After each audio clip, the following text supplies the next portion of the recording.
কালেমাতে আসে প্রমাণ বলগল উলা বিকামালিহি কাশাফাত জাবিজালি হাসনাত জামিউ খসালিহি সাওয়ালি ইন্নাকা উলিতা মুবাররান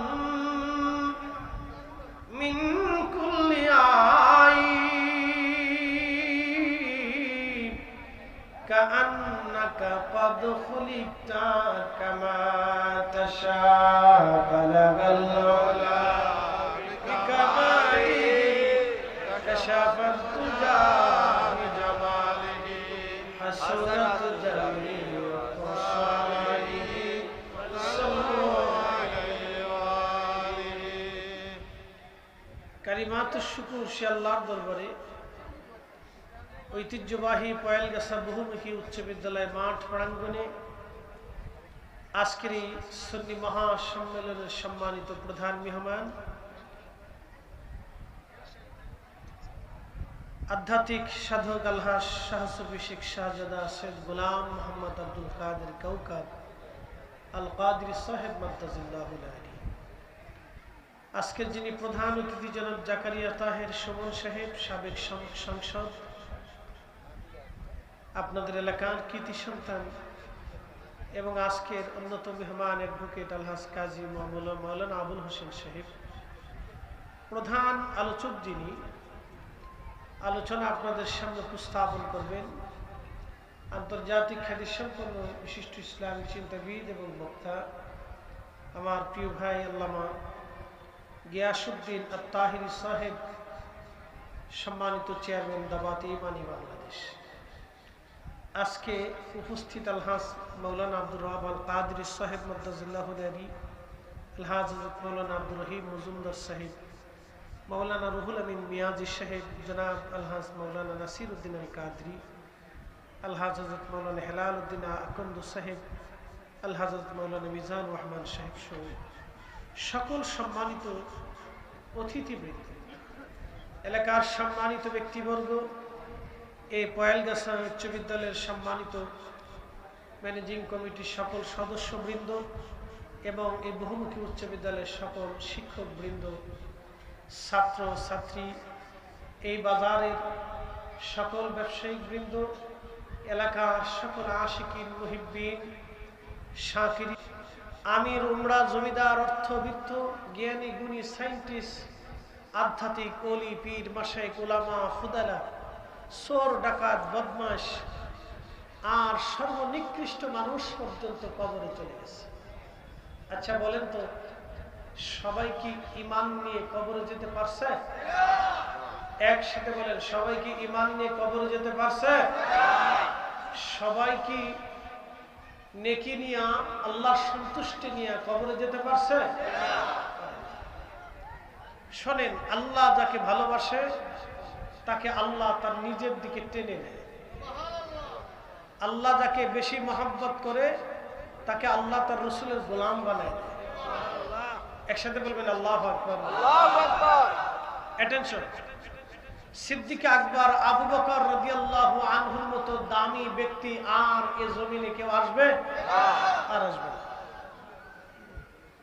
হযরত ওমর, সাইয়েদনা হযরত ওমর, সাইয়েদনা হযরত উসমান জিন্নুরাইন, সাইয়েদনা আলী কাররামাল্লাহু ওয়াজ, সাইয়েদনা আবু হুরায়রা রাদিয়াল্লাহু আনহু, সাইয়েদনা তালহা, সাইয়েদনা জুবাইর, সাইয়েদনা আব্দুর রহমান ইবনে আউফ, সাইয়েদনা সাদ বিন আবি ওয়াক্কাস, সাইয়েদনা সাঈদ ইবনে জুবাইর এবং সাইয়েদনা আবু উবাইদা ইবনে জাররা রিদওয়ানুল্লাহি তাআলা আলাইহিম আজমাইন।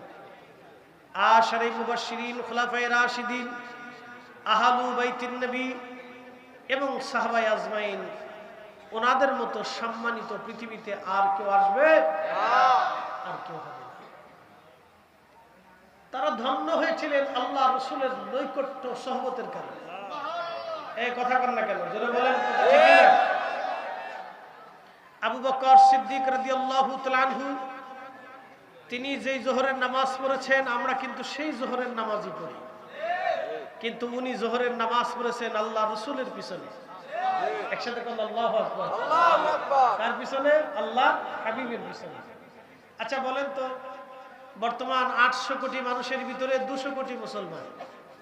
200 কোটি মুসলমানের নামাজ যদি এক পাল্লায় দেন, আপনি আরো সামনের দিকে চলে যান, একবারে তাবিঈন, তাবিঈন থেকে শুরু করে অদ্যাবধি পর্যন্ত সমস্ত মুসলমানের নামাজ যদি এক পাল্লায় দেন, আর হযরত সাইয়েদনা আবু বকর, ওমর, উসমান, আলী, তালহা, জুবাইর, আব্দুর রহমান ইবনে সাদ বিন আবি ওয়াক্কাস, আবু উবাইদা ইবনে জাররাহ, সাঈদ ইবনে জুবাইর, সানামদুন আশারে মুবাশশিরিন, খুলাফায়ে রাশিদিন, আহলু বাইতিন নবী যারা ছিলেন, তাদের এক ওয়াক্ত নামাজ যদি এক পাল্লায় দেন, ওজনের সমান হবে না। বলে কারণ কি?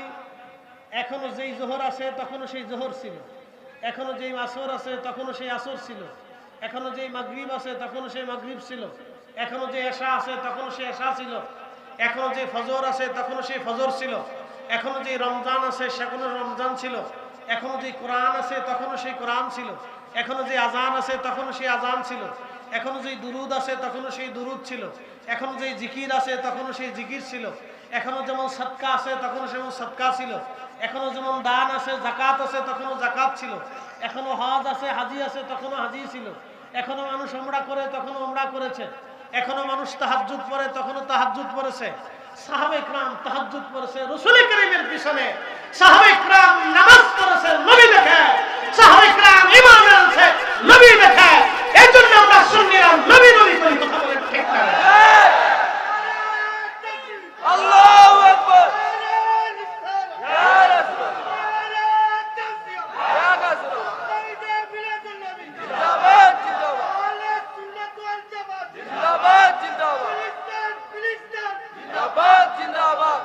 কি বুঝেন?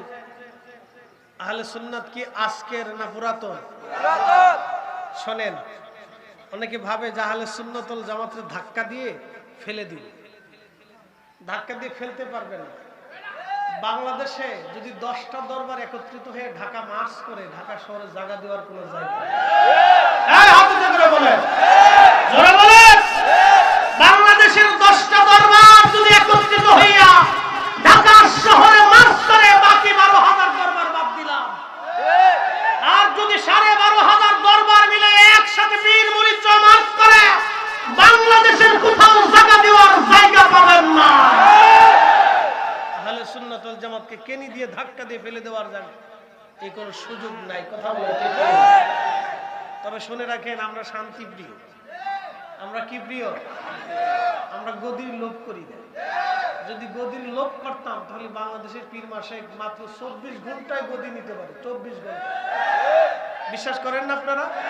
24 ঘন্টা লাগবে। শুধু বলবে আপনারা আমরা আসতেছি, আপনারা আসেন। 24 ঘন্টা টাইম মাত্র। খালি যাইতে যত সময় লাগে। বাংলাদেশের সেনাবাহিনী আর পুলিশ দিয়ে গুলি করে ফিরাইতে পারবেন না। না, পারবেন না। বাংলাদেশের সেনাবাহিনীর এত গুলি নাই, এত গুলি নাই। বাংলাদেশের সেনাবাহিনীর এত গুলি নাই। কিন্তু আমরা আউলিয়া কেরাম পন্থী বলে কেন? শুনে রাখেন, বাংলাদেশের জন্ম 71 সালে। তার আগে পাকিস্তান ছিল। পাকিস্তানের পিরিয়ডে ওলি ছিল। পাকিস্তানের আগে দেশ ব্রিটিশদের অধীনে ছিল, তখনও ওলি ছিল। ব্রিটিশদের আগে নবাবীদের আমলে ছিল, তখনও ওলি ছিল। নবাবীদের আগে মুঘলদের অধীনে ছিল, তখনও ওলি ছিল। মুঘলদের আগে সালতানাতেরা ছিল, তখনও ওলি ছিল। বাংলাদেশের সময়ে এখনো ওলি আছে। 100 বছর পরে বাংলাদেশ থাকবে। হয়তো বাংলাদেশের স্বাধীনতা থাকতেও পারে, নাও থাকতে পারে। বাংলাদেশ আরো বড় কোনো দেশ হতে পারে, অথবা পরাধীন হতে পারে। বাংলাদেশের রাজনীতি চেঞ্জ হতে পারে, অর্থনীতি চেঞ্জ হতে পারে, গদি চেঞ্জ হতে পারে, সমাজনীতি আসতে পারে, গণতন্ত্র শেষ হতে পারে, খেলাফত প্রতিষ্ঠিত হতে পারে। কিন্তু আউলিয়া কেরাম এই জমিনে কিয়ামত পর্যন্ত টিকে থাকবে। আল্লাহু আকবার। ইয়া রাসূলুল্লাহ, ইয়া রাসূলুল্লাহ, জিন্দাবাদ জিন্দাবাদ। বিশ্বাস হয় না? কোরআন শরীফ বিশ্বাস হয়? কোন আয়াতে ভুল আছে? কোন হরফে বেমিল আছে? যদি কোরআন কলিজার ভিতর থেকে বিশ্বাস করেন তো ভাববেন এটা আল্লাহর কালাম, পৃথিবীর কোন ব্যক্তির কালাম না। কালামুল্লাহ, কালামুল্লাহ। যালিকাল কিতাবু লা রাইবা ফীহি হুদাল লিল মুত্তাকিন। এমন এক কিতাব, কোনো সন্দেহ নাই।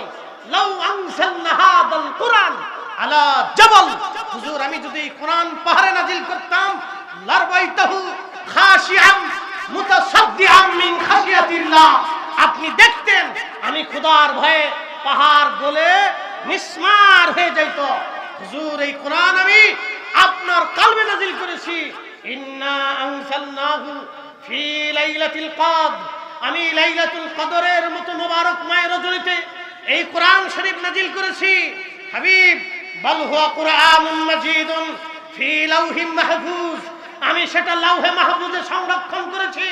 বন্ধু আমার, আমি যাহা বলেছি আকাশ ভেঙে যাবে, পৃথিবী পুড়ে যাবে, সাগর শুকিয়ে যাবে, লা তাবদীলা কালিমাতিল্লাহ, আমার কালামের কোনো পরিবর্তন হবে না। আলা ইন্না আউলিয়া আল্লাহ, আউলিয়া আল্লাহ বহু শব্দ বহু বচন ব্যবহার করে। আল্লাহ বলেছেন বহু ওলি পৃথিবীতে আসবে, লা খাউফ, তাদের কোনো ভয় নাই, ওয়ালা হুম ইয়াহজানুন, তাদের কোনো চিন্তা নাই। ওলিদের অনুসারী যারা হবে তাদের কোনো ভয় নাই, চিন্তা নাই। কথা বলেন ঠিক কিনা? বুঝতে অসুবিধা? তাহলে কোরআন শরীফ কি থাকবে? বিধান চালু থাকবে, কিয়ামত পর্যন্ত ওলি থাকবে। এই কথা বল না কেন? কিয়ামত পর্যন্ত কি থাকবে? কাদেরিয়া থাকবে, চিশতিয়া থাকবে, নকশবন্দিয়া থাকবে, মুজাদ্দিয়া থাকবে, সোহরাওয়ার্দিয়া থাকবে, নিজামিয়া থাকবে, হানাফি থাকবে, শাফিঈ থাকবে, এই হাম্বলি থাকবে, এরপরে আপনার মালিকি থাকবে, কিন্তু লা মাযহাব থাকবে থাকবে না। না, অবশ্যই থাকবে না, এটা ব্রিটিশদের তৈরি, এটা থাকবে না। বলে হুজুর কি বলতেছেন? আমি যা বলতেছি সত্য বলতেছি। এই কথা বল না। এদেশের বহু মুসলমান মাহে রমজানের রোজাই রাখে না। এদেশের লক্ষ লক্ষ মুসলমান তারাবির নামাজ পড়ে না। এদেশে আইসে তারাবির নামাজ নিয়ে গন্ডগোল বাঁধাইছে। এদেশের কোটি কোটি মুসলমান নামাজ পড়ে না, এটা বুকে হাত বেঁধে আর নাভির নিচে হাত বেঁধে জঞ্জাল বাঁধিয়ে দিয়েছে। এদেশের বহু মুসলমান জিকিরের মজলিসে বসে না, এরা বেদাতের ফতোয়া দিয়ে জিকিরের মজলিস বন্ধ করার কায়দা করতেছে। এদেশের বহু মুসলমান নামাজ রোজা জিকির ফিকির হালাল হারাম বুঝে না।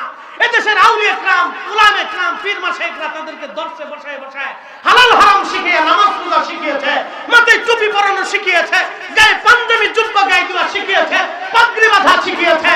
অতএব আউলিয়া کرامদের দেশ, উলামা کرامের দেশ, আহলে সুন্নাত ওয়াল জামাতের বাংলাদেশ। কথা বলেন ঠিক না?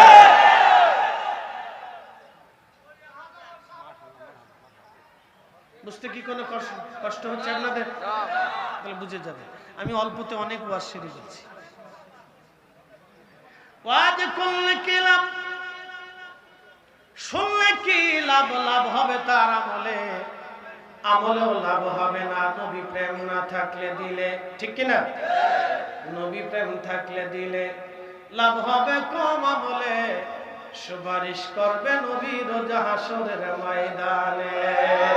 জ্ঞানী যারা বুঝে তারা শুধু ইশারায়, নাদানেরে বুঝাইতে পারে আছে কে কোথায়। জ্ঞানীর মতো জ্ঞানী হলে অল্প কথাই বুঝে, কচুর মতো কচু হলে অল্প ঝালে সিজে। শাহজালাল ইয়ামানি মুজাররদি সেই দিন যদি উনার জায়নামাজ পানির নিচে ডুবে যাইতো, যদি শাহজালাল ইয়ামানি মুজাররদি রাহিমাহুল্লাহর জায়নামাজ যদি পানির নিচে ডুবে যাইতো, আজকের এই সুন্দর বাগান আপনি পেতেন না।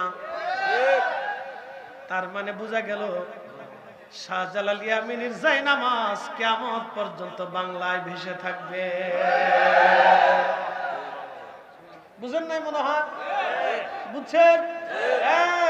একই বিশ্বাস, দৃঢ় ঈমান নিয়ে বেঁচে থাকার চেষ্টা করবেন। ভাববেন ঈমান চলে গেলে আর ঈমান পাবেন না। বউ চলে গেলে বউ পাবেন, পিতামাতা চলে গেলে ও হাসরের ময়দানেও পিতামাতা পাবেন, কবরে যা দেখা হবে। বন্ধু বান্ধব চলে গেলেও হাসরের ময়দানে কিয়ামতে পাবেন, হাসরের ময়দানে দেখা হবে। কিন্তু ঈমান চলে গেলে কবরে আর হাসরে ঈমান খুঁজে পাওয়া যাবে না। এটা একবারে কালবের ভিতরে বদ্ধ করে মজবুত করে ধারণ করতে হবে, মনে রাখবেন। খাজা বাবা আজমের সেনজারি রাহমাতুল্লাহ আলাইহি, প্লিজ কথা বলবেন না, ওয়াজের ভিতরে কথা বলতে হবে, শুনতে হবে। খাজা বাবা আজমের রাহমাতুল্লাহ আলাইহি সেদিন তিনি আজমির শরীফে দাঁড়াইয়া